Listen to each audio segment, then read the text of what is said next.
En este video voy a explicar en la página 61, nos está hablando de diferencia de potencial y de repente aparece ahí un caso de campo eléctrico distinto a lo que hemos estudiado en el campo eléctrico que se produce en el espacio alrededor de una carga. Este campo eléctrico es distinto y conviene conocerlo porque el campo eléctrico que se produce entre dos placas eh, metálicas en este caso, que son paralelas, es lo que se usa en maquinaria, en motores y en distintos aparatos eléctricos, que como me imagino que irán entendiendo es la finalidad de este tema. O sea, estamos estudiando las características de la electricidad porque es lo que usamos principalmente.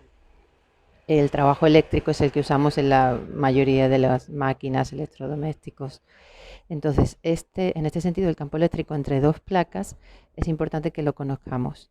He copiado un poco el dibujo que viene en el libro y quería explicarles que este campo eléctrico no es radial, es decir, no es un dibujo como así en forma radial como en una carga, sino que siempre el campo eléctrico entre dos placas se considera que va desde la placa que está cargada positivamente hasta la otra placa negativa.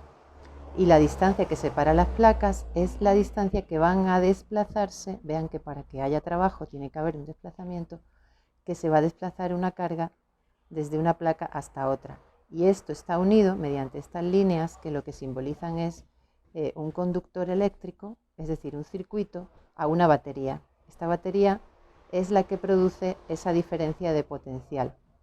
Para que lo entiendan mejor podemos compararlo con el agua que cae desde una fuente, digámoslo así. Esa caída del agua es lo que produce esa energía potencial que lleva el agua, por ejemplo, que podría mover la rueda de un molino. Se necesita esa diferencia de altura.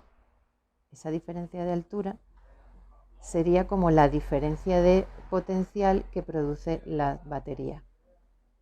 Esto es un poco para que vayan entendiendo este esquema. De todas formas, en el siguiente tema empezaremos a explicar los circuitos, el uso de las baterías, el voltaje o diferencia de potencial que producen las baterías y cómo todo eso se traduce en trabajo eléctrico.